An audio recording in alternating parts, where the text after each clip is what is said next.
Hello? Hello? Are we on? Hello. What a palaver getting me on. Oh my goodness. Somebody's trying to get a grant, aren't they? So, I'll try not to move because this could get dirty. So you all good? You all having a good time? You all up for a big laugh? Can you wait until after I'm off?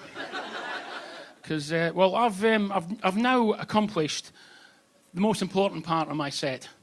I'm facing the right way.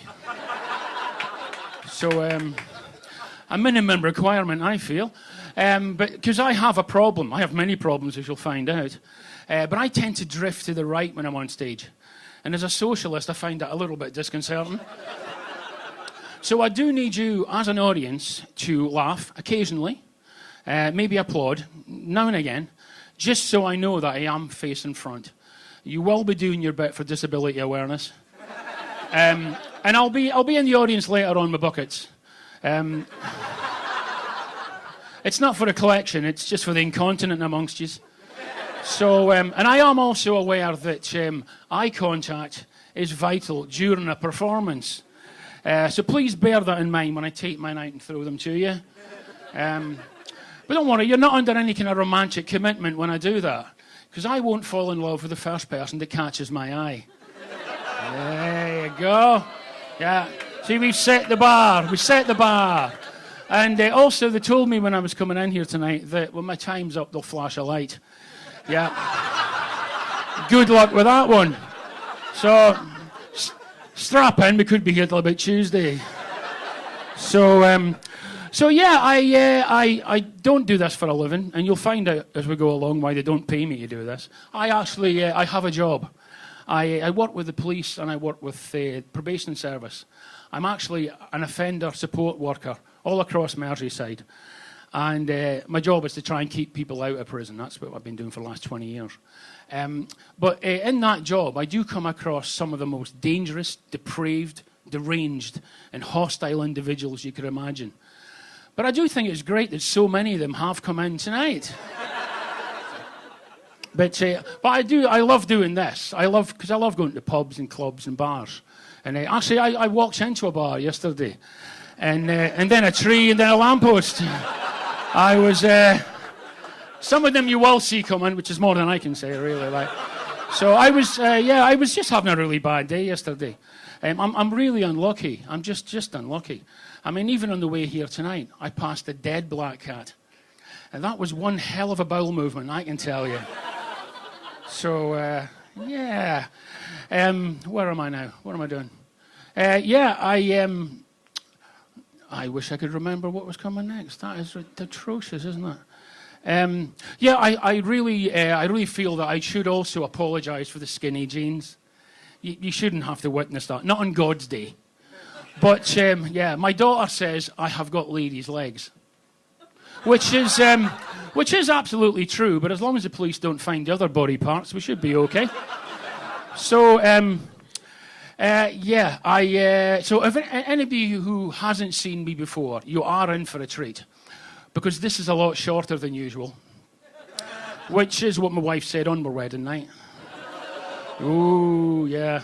And I have done this many times before, and people generally laugh. So if you don't laugh, at least I know that it's you that's doing it wrong. But I don't mind. I will crack on whether you laugh or not, which is what I said on my wedding night. But yeah, my name is James, and some people do call me Jim.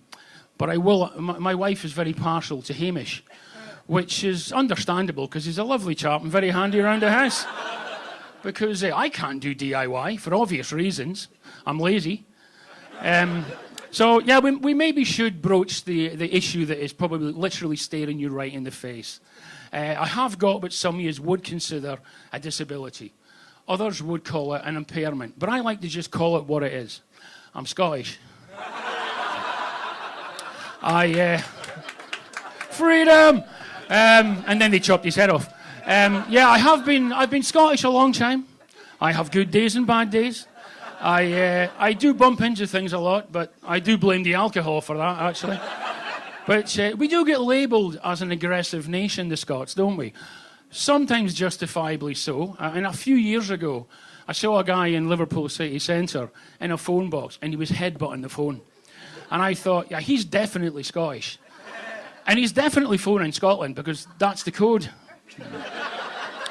But I am also, what I am obviously alluding to is the fact that I am blind.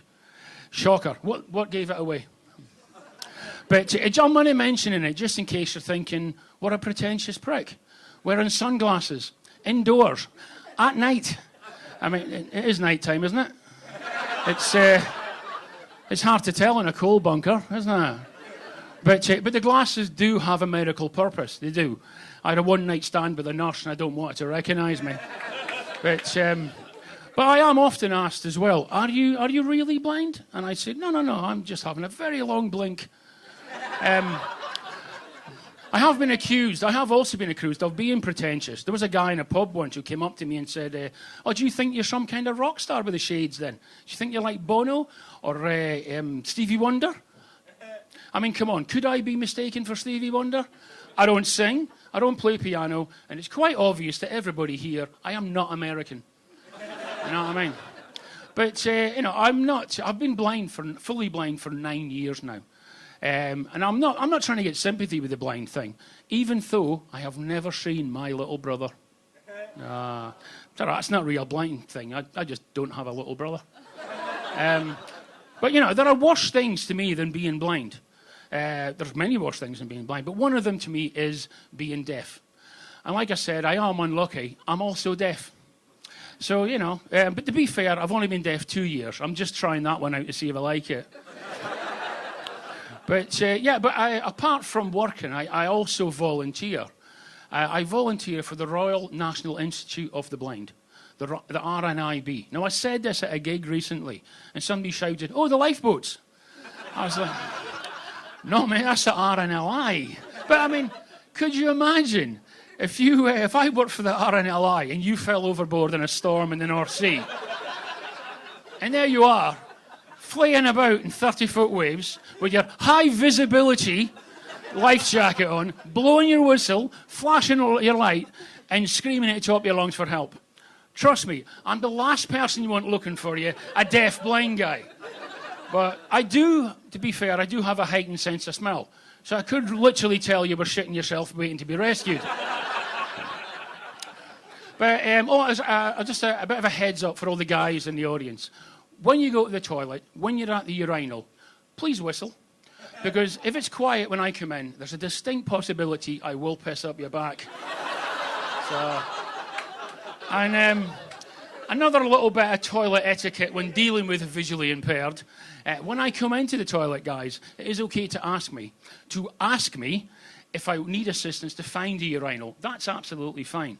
What isn't good is what happened in a club in Blackpool recently. I came in, there was a guy at the urinal who spotted me. He let go of his knob and with the same hand grabbed my hand and pulled me over to the urinal with him. If you do that, I will definitely piss up your back, and that will ruin your Sunday night and your best coat. But I'm sorry, I do seem a bit agitated and intense. That's because I drove here tonight with my wife. I don't feel half as bad as her because she was in the passenger seat. I do have a stress ball.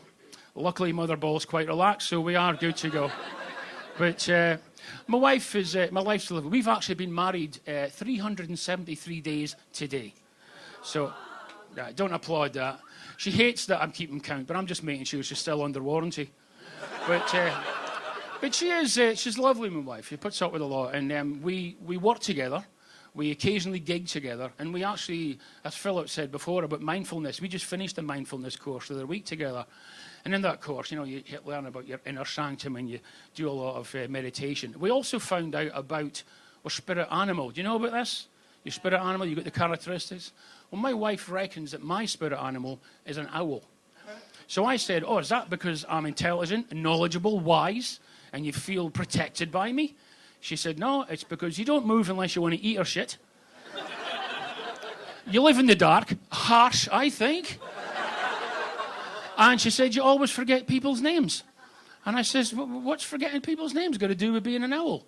And she says, okay, do you remember Diane and Pete? And I said, who? But she's lovely. She's always doing nice things for me.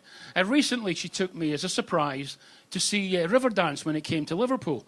And when we came out, she said, what did you think of that? I went, oh, love, that was fantastic. Absolutely amazing. I don't know about the dancing, but the guy playing the spoons all the way through was fucking amazing. But, no, she's always encouraged me, my wife. She's always said, live your dream. You know, do what makes you happy. And because of that encouragement, I am now a successful writer. And I actually write fantasy porn for the visually impaired. And I write it in Braille. And all my readers, my fans have written to me and told me that my fantasy porn is the best thing they've ever come across. I will... I'll leave you with that image. Right, I've been James Connell. Thanks a lot. See you again.